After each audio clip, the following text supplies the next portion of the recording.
സാംസങ്ങിന്റെ Samsung W25 flip എന്ന പുതിയൊരു ഫോൾഡബിൾ ഫോൺ ഇപ്പോൾ ലോഞ്ച് ചെയ്തിട്ടുണ്ട്. ഈ ഒരു വീഡിയോയിൽ നമ്മൾ നോക്കാൻ പോകുന്നത് സാംസങ് W25 ഫ്ലിപ്പ് എന്നുള്ള ഫോണിനെ പറ്റിയിട്ടാണ്. ആദ്യം നമ്മൾ ഫീച്ചേഴ്സും കാര്യങ്ങളൊക്കെ നോക്കുകയാണെന്നുണ്ടെങ്കിൽ ഡിസ്പ്ലേയുടെ കാര്യത്തിൽ ഫോൾഡബിൾ ഫോണാണ്. 2 ഡിസ്പ്ലേ ഇതിൽ വരുന്നുണ്ട്. ഉള്ളിൽ 6.7 ഇഞ്ചിന്റെ ഒരു ഫുൾ HD+ ഡിസ്പ്ലേ ആണ് വരുന്നത്. ഡൈനാമിക് AMOLED 2x ഡിസ്പ്ലേ ആണ് ഇതിൽ ഉപയോഗിച്ചിരിക്കുന്നത്. പിന്നെ ഇതിൽ പഞ്ചോൾ ഡിസൈനും കാര്യങ്ങളൊക്കെ വരുന്നുണ്ട്. പഞ്ചോൾ വരുന്നത് ടോപ്പ് സെൻറ്റർ ഭാഗത്തായിട്ടാണ്. പിന്നെ LTPO എന്നുള്ള ഫീച്ചർ സപ്പോർട്ട് ചെയ്യുന്നുണ്ട്. അപ്പോൾ റിഫ്രഷ് റേറ്റ് 1 ഹെർട്സിൻ്റെയും 120 ഹെർട്സിൻ്റെയും ഇടയിലായിട്ട് അഡ്ജസ്റ്റ് ചെയ്യാൻ കഴിയുന്നതായിരിക്കും. ഇതിൽ മാക്സിമം 120 ഹെർട്സിൻ്റെ റിഫ്രഷ് റേറ്റും കാര്യങ്ങളൊക്കെയാണ് സപ്പോർട്ട് ചെയ്യുന്നത്. എടുത്തു പറയേണ്ട കാര്യം എന്ന് പറയുന്നത് ഈ ഒരു ഡിസ്പ്ലേ ഫോൾഡ് ചെയ്യാൻ പറ്റുന്നതായിരിക്കും.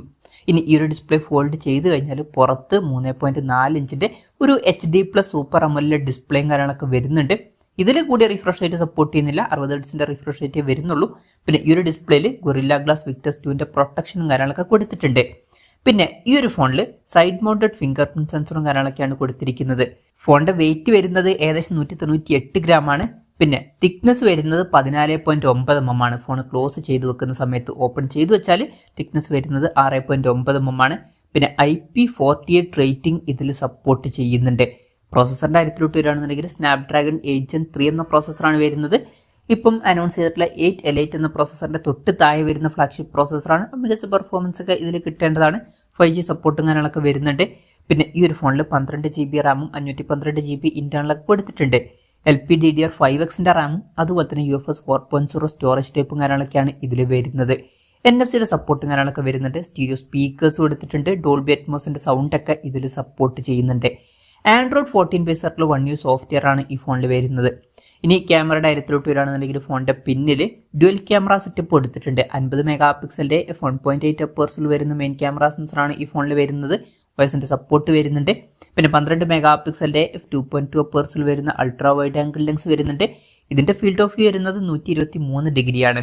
ഫ്രണ്ടിൽ 10 മെഗാപിക്സലിന്റെ f2.2 അപ്പേഴ്സിൽ വരുന്ന സെൽഫി ക്യാമറ കൊടുത്തിട്ടുണ്ട്. പിന്നെ ബാക്ക് ക്യാമറ ഉപയോഗിച്ചിട്ട് തന്നെ സെൽഫി ഫോട്ടോസ് ക്ലിക്ക് ചെയ്യാൻ പറ്റുന്നതായിരിക്കും. കാരണം ബാക്കിൽ ഒരു ഡിസ്പ്ലേ ഇതിൽ വരുന്നുണ്ട്.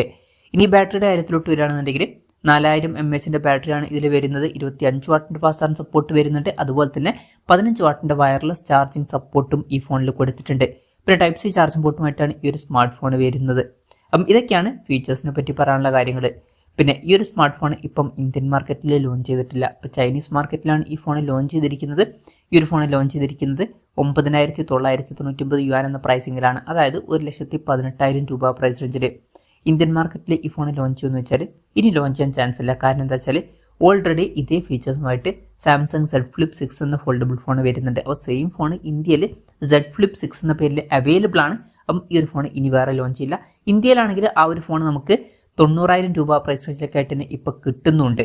എന്തായാലും ഓവറോൾ നോക്കുമ്പോൾ അത്യാവശ്യം നല്ല ഫീച്ചേഴ്സും കാര്യങ്ങളൊക്കെ ഈ ഫോണിൽ വരുന്നുണ്ട് എന്ന് തന്നെ പറയാവുന്നതാണ്. പിന്നെ ഇന്ത്യയിലെ പ്രൈസിങ് കുറച്ചും കൂടി ബെറ്റർ ആയിട്ടുള്ള പ്രൈസിംഗ് ആണ്. ആ ഒരു പ്രൈസ് റേഞ്ചിൽ അത്യാവശ്യം നല്ലൊരു ഫോൾഡബിൾ ഫോൺ എന്നൊക്കെ പറയാൻ പറ്റിയിട്ടുള്ള ഒരു ഫോൺ ആയിരിക്കും Z Flip 6 എന്ന ഫോൾഡബിൾ ഫോൺ. എന്തായാലും ഈ ഒരു ഫോണിനെ പറ്റിയിട്ടുള്ള നിങ്ങളുടെ അഭിപ്രായം ജസ്റ്റ് ഒന്ന് കമൻറ്റ് ചെയ്യുക.